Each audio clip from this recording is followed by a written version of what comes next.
Welcome back. Will you take your seat, please? We were supposed to have the break after Paolo's report, but apparently people were too anxious to have their coffee. As you all know, Paolo Cotta-Ramusino doesn't need any introduction.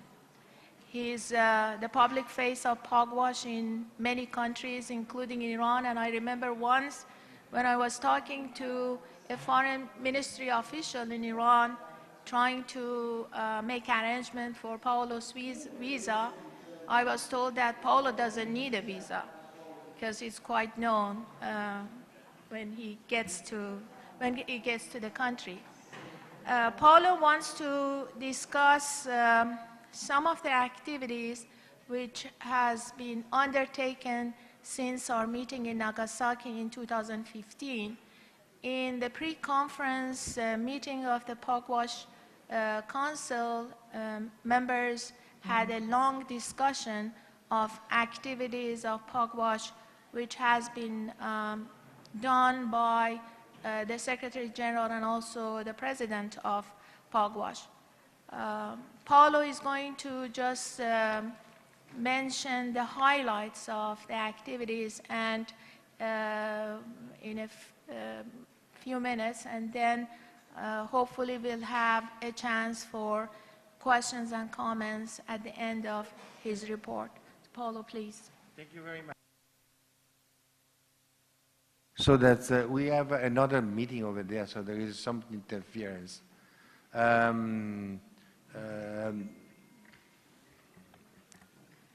I think that I would like first to start by mentioning the fact that this is the,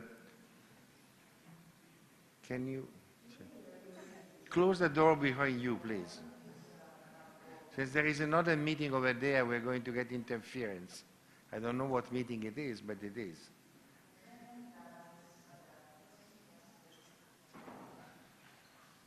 Sorry. I'm getting old, so I'm hearing problem. I see voices, and it would be bad to have some interference like this.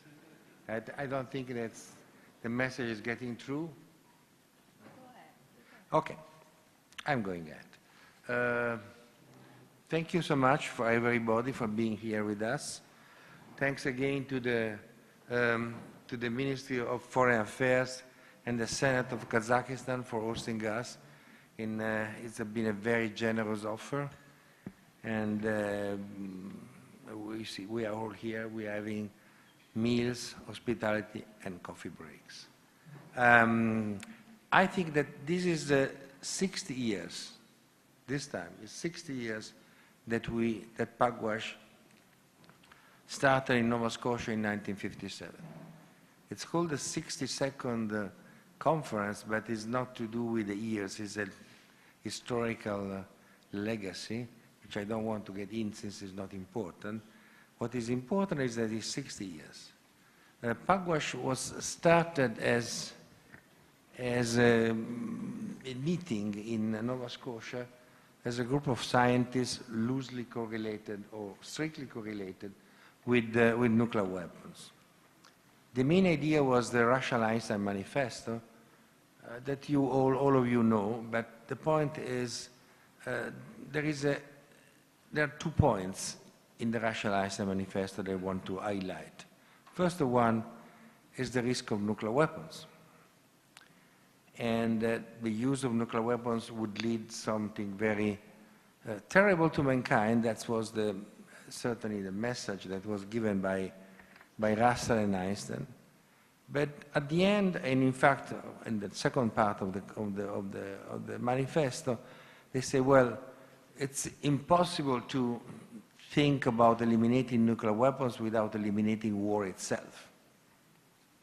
Can be idealistic vision, can be something but there is a fundamental part of truth, which is the fact that, there is a correlation between weapons and war, and there is a correlation more generally, if you want, between risk of war, hostilities, and something like this.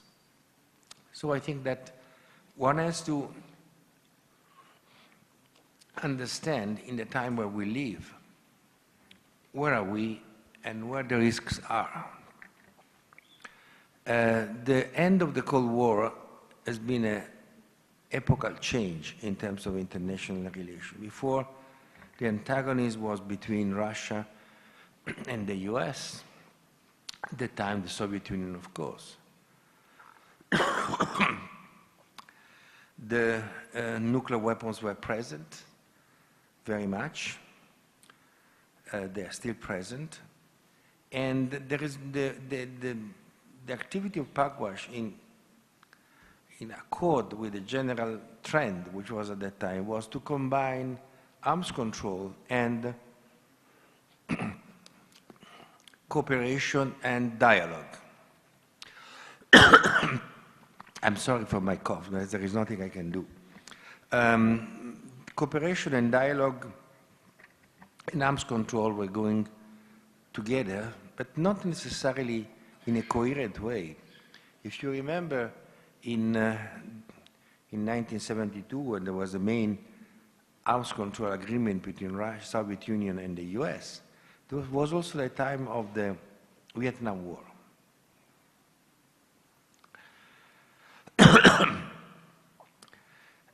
And things went on like this. I think that after the Cold War, the situation got much more complicated in one sense and simpler in the other one. The confrontation between Soviet Union, then Russia, after that Russia, and the United States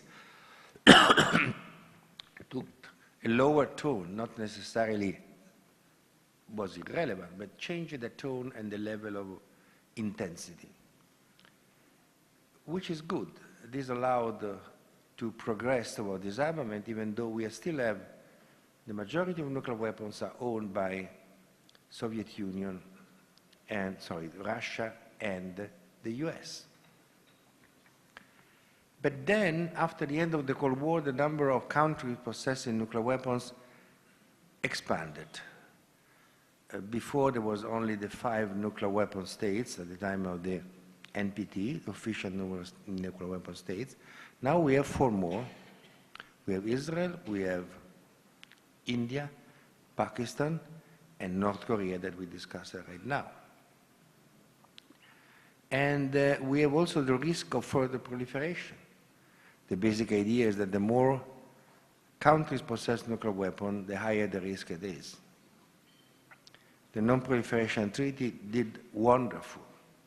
I think in history, the Non-Proliferation Treaty is a treaty with so many problems, so many handicaps, so many confused messages, and it's amazing how much effective it has been.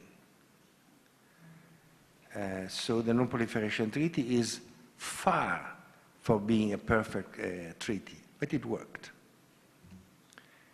So the number of nuclear weapon states could have been much higher than now. After the World War II, people were expecting something like 50, 40 nuclear states possessing nuclear weapons.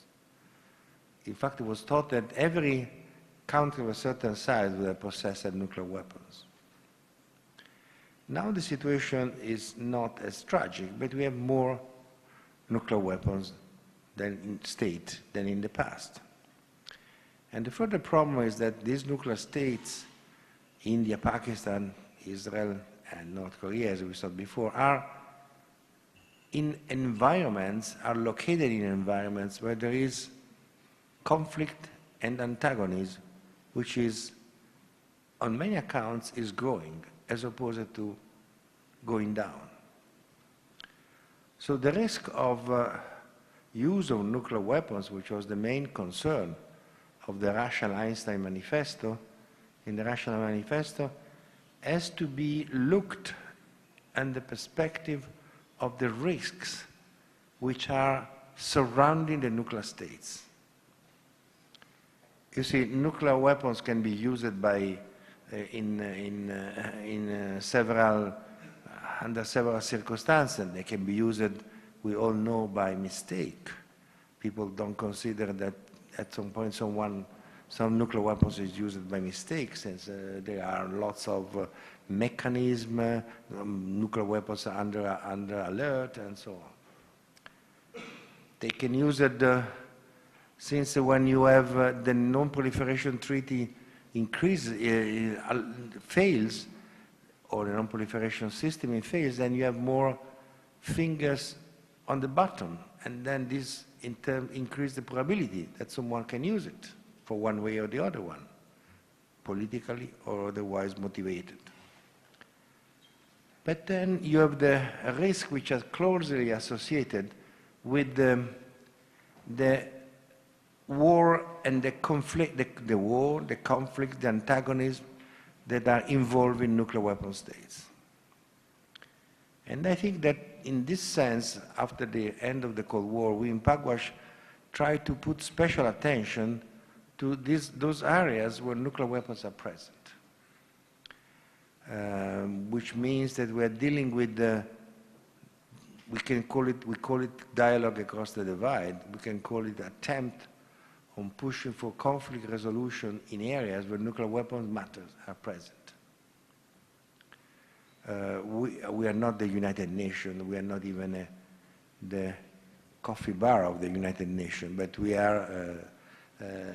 So we cannot take care of everything. Far from it. But according to different opportunities, we are trying to deal, whenever it's possible, to alleviate the tension, the conflicts, to reduce the dangers in areas where nuclear weapons are present. And that's what we have done in the last year. Certainly in the last period, there has been Secretary General, which is quite a bit. I don't want even to mention. It reminds me how old I am. It's in fact 15 years. We have been certainly much worried about India and Pakistan. They both possess nuclear weapons. They are very close by in terms of geographical terms. The situation, the relation between India and Pakistan is not only tense since there are some solved problems, but became certainly much more critical now that we have in the area, in the large area of South Asia, we have many, we call it non-state actors, or they call it terrorist groups. And these non-state actors and terrorist groups can create several problems. Certainly, the biggest problem is that they can intensify the conflictuality between different countries. Control of non-state actors is something which is certainly not easy. Non-state actors have been accused of being supported by this country or by the other country. So there is the problem that intrinsically these non-state actors can really elicit a higher level of conflicts and higher level of hostilities in areas where nuclear weapons are present.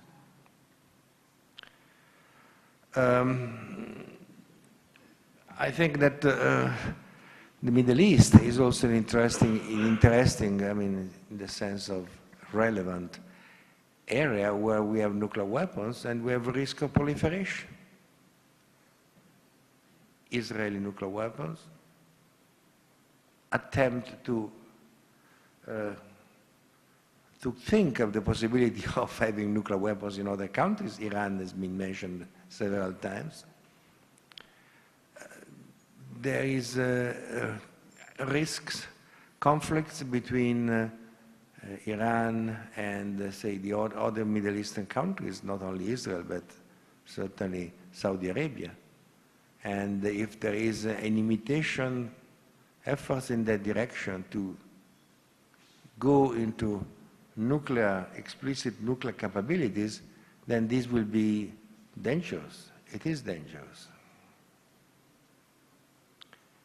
A situation like Afghanistan that we have been very much involved into recently there has been a military intervention from both Russia and then the United States, occupation de facto, where non-state actors are plenty, and even inside the state there are different groups that are fighting among themselves, where the influence or the presence of the neighboring Pakistan, which possesses nuclear weapons, is considered with different approaches, and some of them think that some of these in these approaches, some of the people think that Pakistan is really playing an important role in Afghanistan, which I think it's generally overestimated,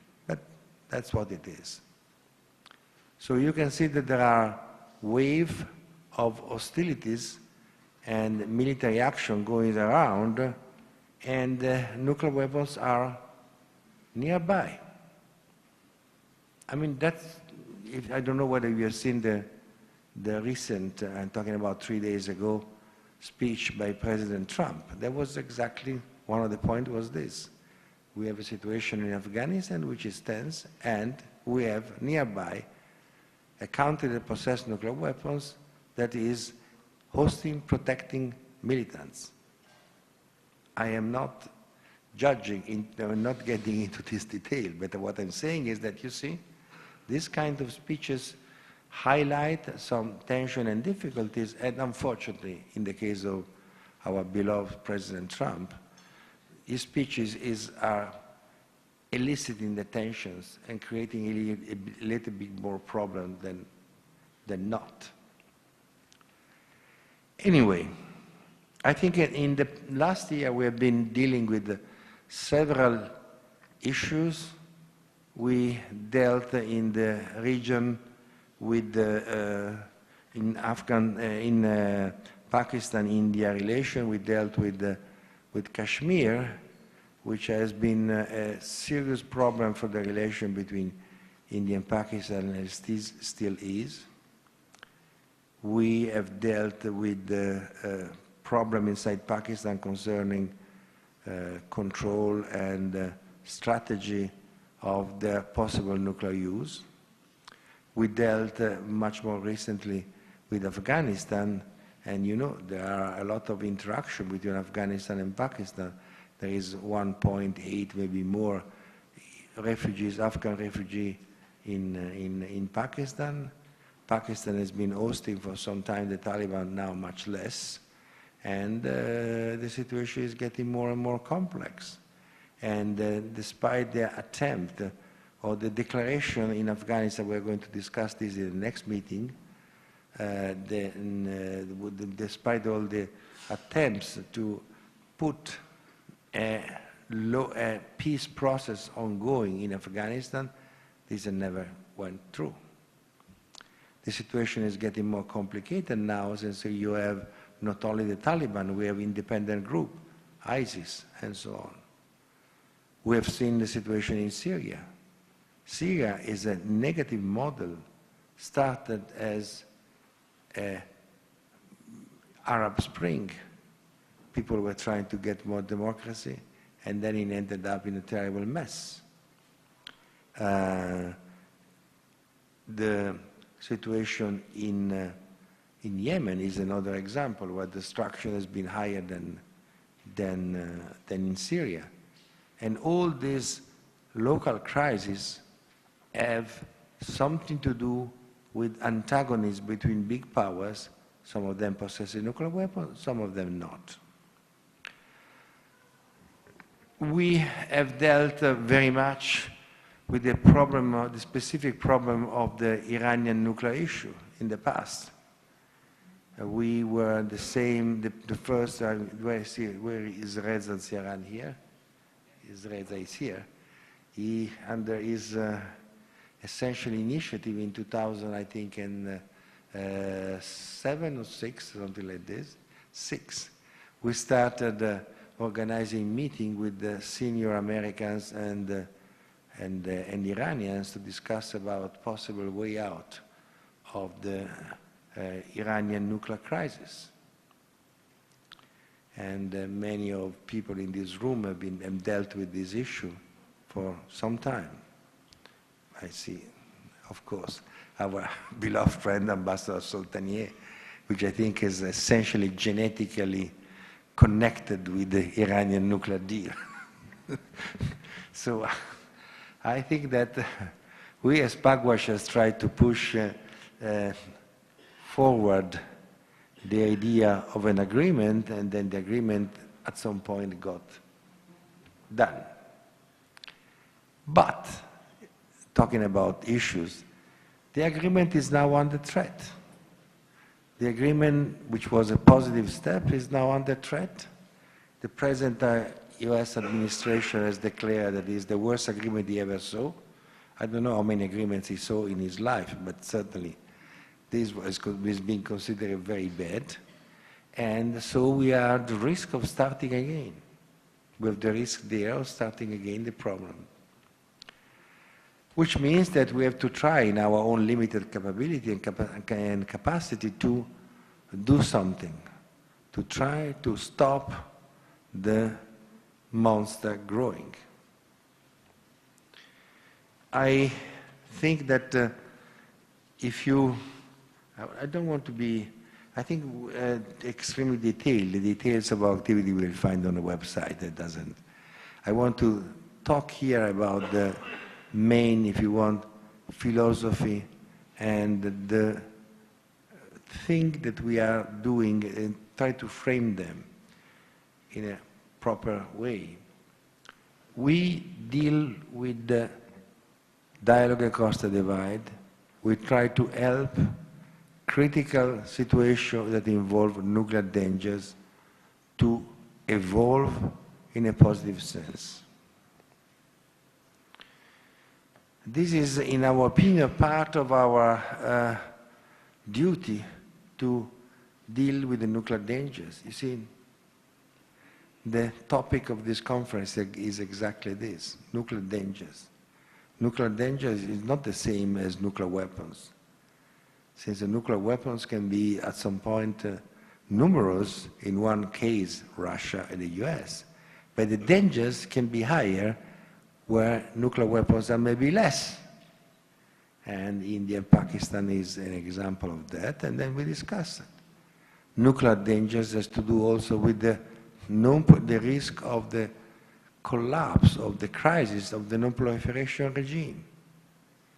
And then this example is something, the crisis of the non-proliferation regime is itself a nuclear danger.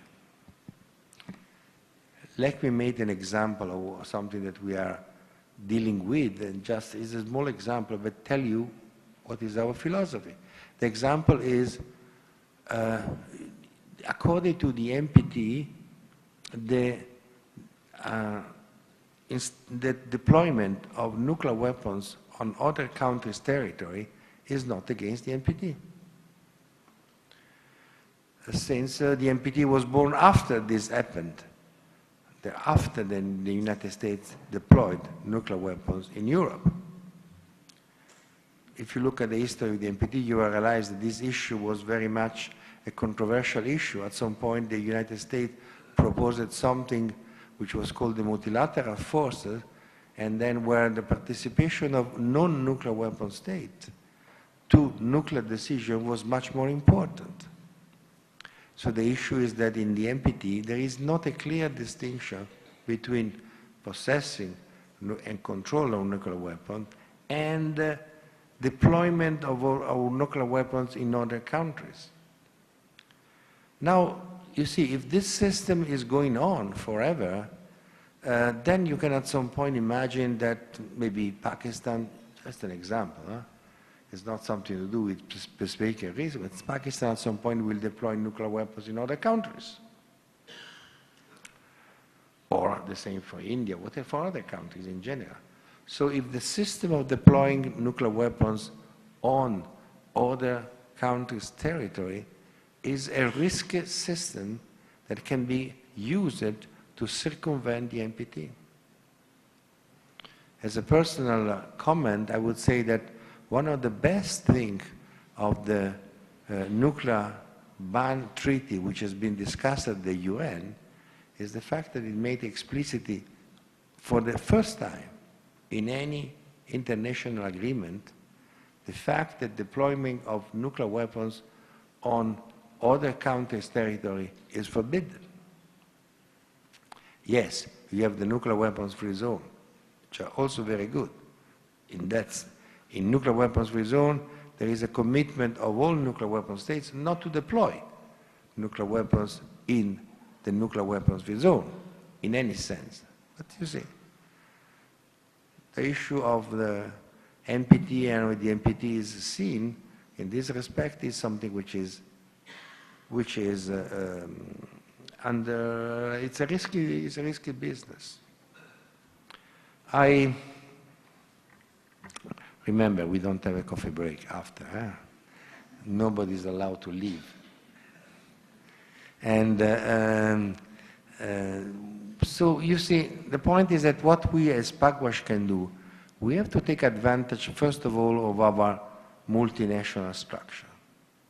We have people different living in different countries, and people that are motivated by essentially the desire of bringing peace in different countries and try to resolve the problem of hostility as much as we can.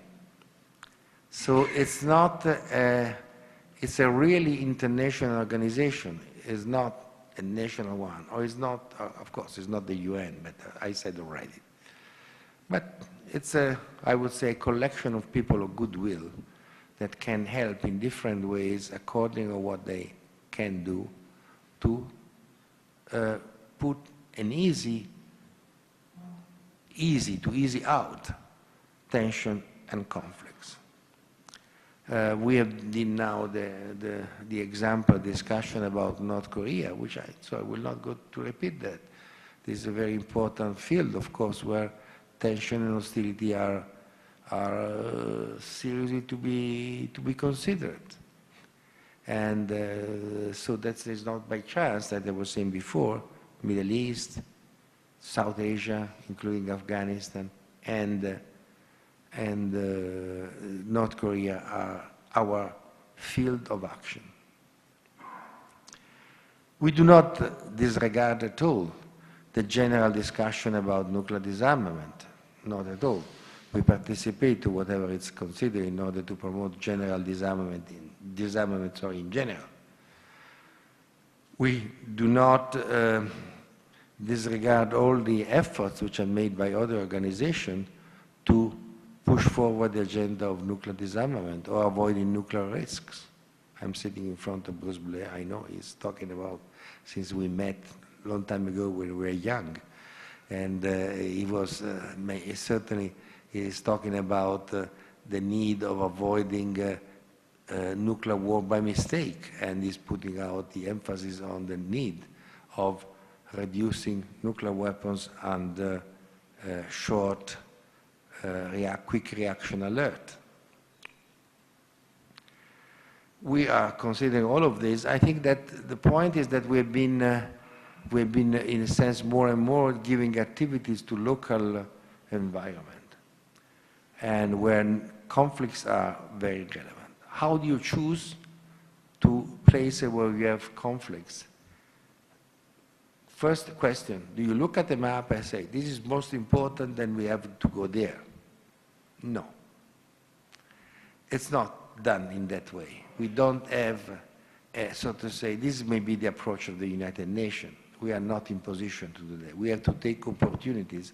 We have to understand that at some point the opportunities for having to doing something happens for one reason or the other one. And so thanks to many people, I see Khalil, I see Ramezpur, I'm from Afghanistan. We see a lot of people, which in fact there is a big African group you're going to discuss later on. And at some point, for several reasons, we had the opportunity to do something in Afghanistan to facilitate the conflicts between to ease the conflict between Afghanistan in general and the Taliban. I will just end up this report by mentioning something about Afghanistan. I mentioned something about Afghanistan since Afghanistan has been one of the field action, a place where our action has been more intense. We don't have the luxury of having intense activity everywhere, since we are not, there is no money, there is no people, and there is nothing. I repeat, the Afghanistan will be immediately afterwards. So of Afghanistan, I only want to say that we think that, that the peace agreement with the Taliban is necessary and possible. The Taliban is opposed to other insurgent groups. The risk of Afghanistan is that the other insurgents group can at some point getting an edge, that the Taliban themselves will lose consistency and cohesiveness. You have to understand, the Taliban has been removed by power in 2001. Now the people which were in power before, in a sense, want to come back to Afghanistan, want to come back as a, not as a, with a monopoly of power, but with a specific sharing of power. Now you can imagine Taliban's working on the ground.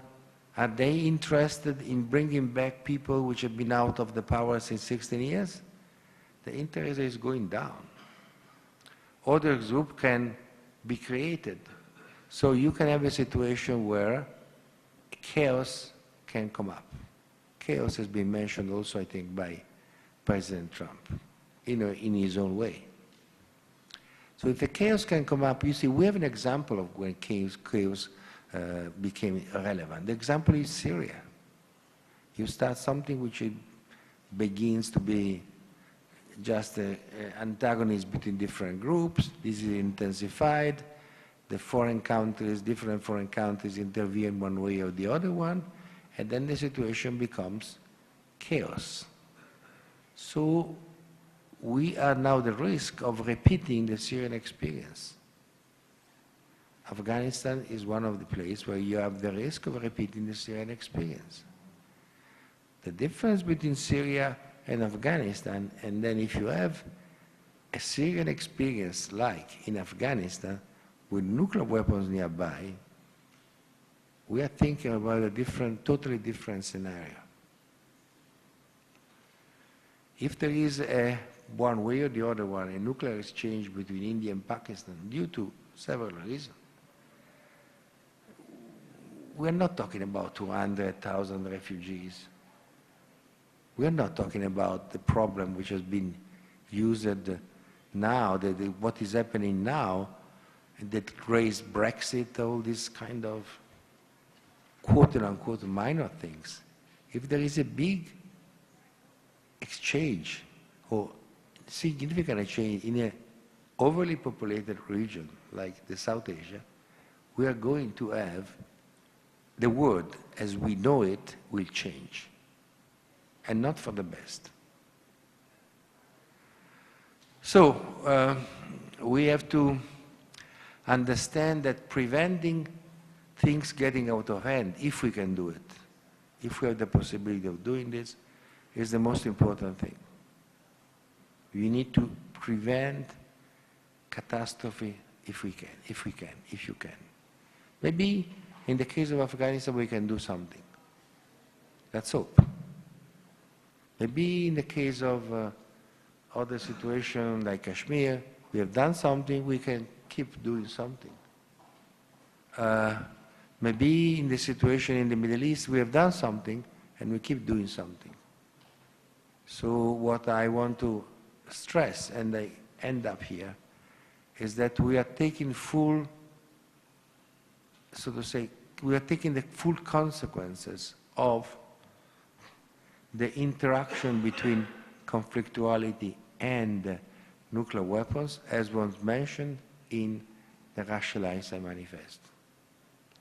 we are, in a sense, in the limits of our own experience and our own limitation, we are adjusting the Russian Einstein Manifesto to our times.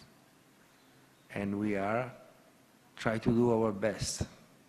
Fortunately, our international structure is able to do something, since we have connection in many countries, and we can do this. Then the report of the activities you will see, will involve lots of connection. We can do more? Yes, sure, we can do more. But, well, we have some limited capabilities. I think that the main message is that we have to understand the change in the global environment. We have to understand that there is not only, the risk of nuclear weapon is not only something, or is not predominantly something related between the relation between Russia and the US, even though this is a very important topic. I mean, I'm far from dismissing it, in fact. But there is a more complicated situation, and we need to deal with this. Since I repeat, there will be no coffee break, we can have maybe a couple of questions or points, observation, and then we leave the floor, locking the door with the lock, so that no coffee, and I see. Okay, just... This is called preventive action. Just this. We have time maybe for 1 or 2 questions of clarification and short comments before the next plenary session starts. Please.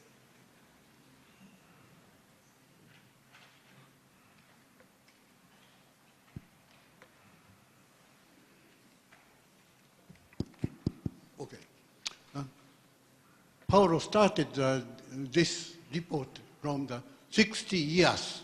This is really the just good chance because Joe Rothblatt, every 5 years from just the start of the Pugwash conferences, every 5 years he gave a report of the past 5 years, and we discussed the next 5 years for the target and the principle, etc., etc. That was a nice tradition, I think. Of course, after passing the Joe Rothblatt, we spent more than 20 years. So we need not to follow every step. But even so, this is a good chance to recollect our past, and we expect our future in short time and long time. This is an important time, I guess. So this is, we called quinquennium or quinquennia. Every 5 years we were discussed in this way. And so that now I think one of the most important subjects is the adoption of the Treaty of Prohibition of Nuclear Weapons. This was, in a sense, that 5 years, 10 years ago, we couldn't expect. This year it happens. But just by chance of the Pugwash conferences, the good chance we think about the future in connection with the Lotfian Manifesto. I make short.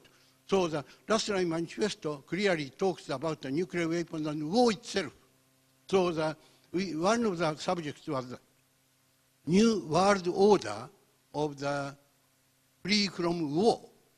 Unfortunately, our Pugwash conferences couldn't extend this part of discussion in the past. Now, the good chance to start of this subject. That is my opinion. And perhaps I have another chance to talk about this. Thank you very much.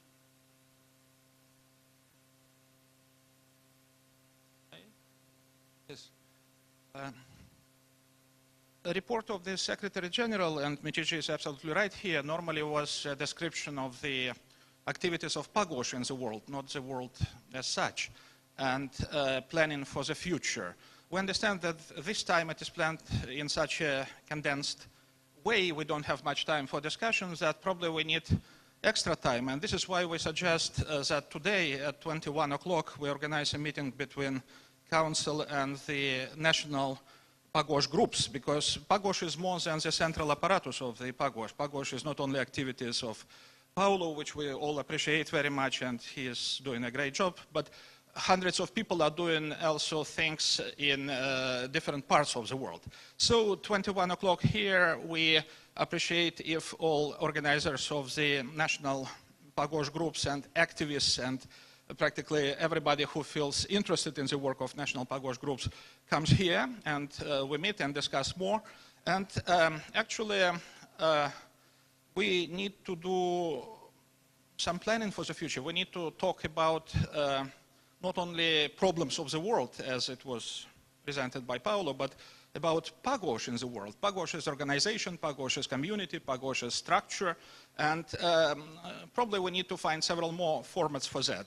Something could be discussed as a council, something could be discussed as a meeting with national Pugwash groups, but definitely such a biennial meetings should be, and they are, an opportunity for all of us to share observations how Pugwash should work. And this is why, let me stress again, we appreciate if we would have more time during these several days to discuss what has been done by Pugwash and what is to be done. Thank you.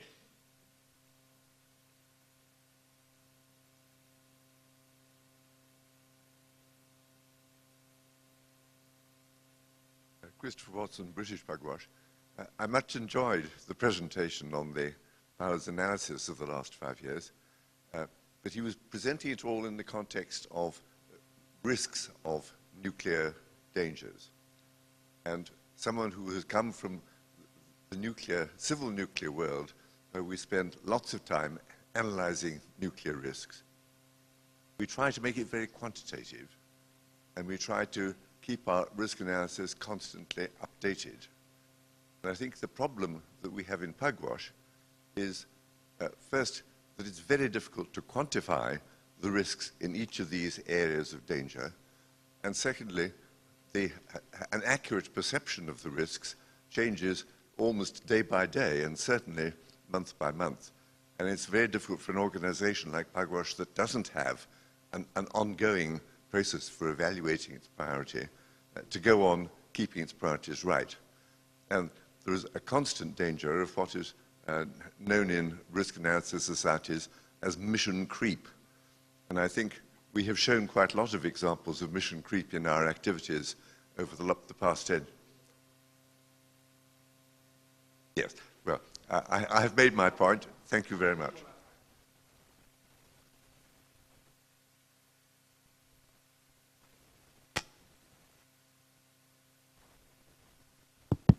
Thank you very much for giving me a chance.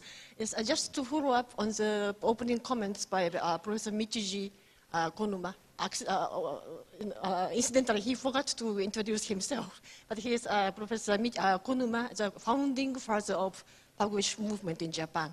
And as a following comment, on his comment, I want to emphasize the importance of this nuclear weapon ban treaty this year.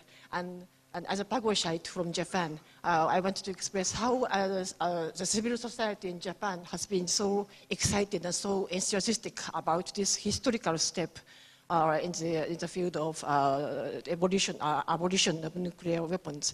And of course, as we heard in the yesterday's session, there are many difficulties. There were very good presentations about the significance of this ban treaty. And at the same time, there were some very good comments about the difficulties and the potential, perhaps, contradiction about this ban treaty and NPT. But still, we cannot deny that this is a historical step. So in this context, I want to express how important and how suitable it was on the part of Pugwash leadership, President Jayanta and Paolo, and then Ambassador Sergei Duarte. They immediately after the adoption of this historic ban treaty, the Pugwash as a leadership published a statement welcoming the adoption of this UN ban treaty in the name of Jayanta and Paolo and Duarte. And I think this was a very good, a very important initiative in the leadership of Pugwash to send its message to the international civil society that Pugwash is with them, and Pugwash is on the vanguard of nuclear abolition. Thank you very much. Only a short comment. Francesco Lenci from Italy, Pugwash Council. At the end of your excellent report, Paolo, you suggested we have to prevent. And I think this has to be taken as a guideline for all of us. And it recalls what Joe Rothblatt wrote in 1885 in his paper on the Bulletin of Atomic Scientists. He was saying that the main problem is to avoid conflictual situation, because in those ones one can lose morality and capability of decision. So what we have to do is to prevent. And I think this can be, as I mentioned before, taken as a guideline for all of us for the future. I need to finish up since we have the next panel will be going on for 1 hour and a half as scheduled. We'll be a little late, but that's okay. The main question, which has been mentioned by the Nuclear Ban Treaty, of course, is very important. No one denies that. And thank you for reminding it. The point is that the Nuclear Ban Treaty will take a long time, if anything, to go and be approved. We discussed it already in the past, and then so it's something that is, it will be in our constant thinking and action. But the point is that there are other things to do, and the nuclear dangers will not wait for us for the next, so to say, X years, maybe 20, maybe 50, maybe whatever, for the Nuclear Ban Treaty to be in total force. So we have to understand that we are really thinking about nuclear dangers. I did not get into the details since the organizational problems of the Pugwash intelligence. That's something which is not interesting for the general public. I don't think it's, this is an open, I just wanted to discuss about the main ideas. As I see it, the main idea is that talking about the dividing, going across the dividing line dialogue. It's important if you want to prevent, as far as we can, nuclear dangers. That's the main message. Second message is that the choice of what dialogue can be done is not something that can be determined a priori. It's an interaction between what you want to do and what is possible to do. And this is something which is decided case by case, and this is a scientific approach, which is not an ideological approach of a political science approach. It's a concrete approach where you interact with the reality and try to get some result if you can. I think that the Rational Einstein Manifesto is an important point, as we were saying before, and as a general reference that need to be adapted to the reality. My argument was only a general argument. We didn't get into the details of what we have done. This will be they will be discussed, presented to the Council. This will appear on the website if people are interested in getting the details. But let me say that the details, much of the details we are dealing with, is represented by this conference. So in this conference, we try to discuss issues that are at our interest. And so if we look at the panel which had been discussed, and now we're going to have the panel on Afghanistan, we are dealing with this issue. Yesterday we had a big discussion about the Nuclear Ban Treaty. We have a discussion about nuclear dangers in specific region. Now we discussed yesterday about the issue of the WMD-free zone in the Middle East. Look at the program. The program of this conference is exactly the topics that we are dealing with. Okay? It's not complete, but it's exactly what we want to do. So more than discussing in the report of the Secretary General the details of what has been done, you have to keep the program of this conference and think this is what the topics that we are dealing with. Then what to do, the details of the meeting, whatever it is, that's something you will find on the website. Okay? Thank you so much. Thank you, Paolo.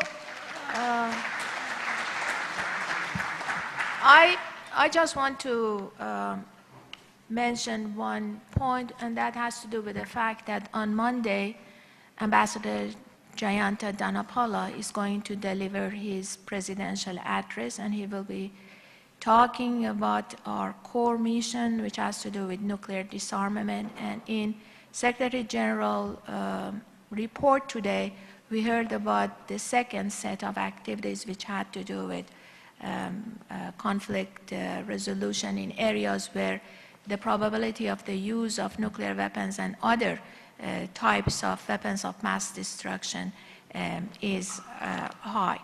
As Paolo mentioned, because of the time shortages, we are not going to have a break, but I invite Mr. Ramaspur and the participant in the next plenary session, please to come up here, and we start right away. Thank you.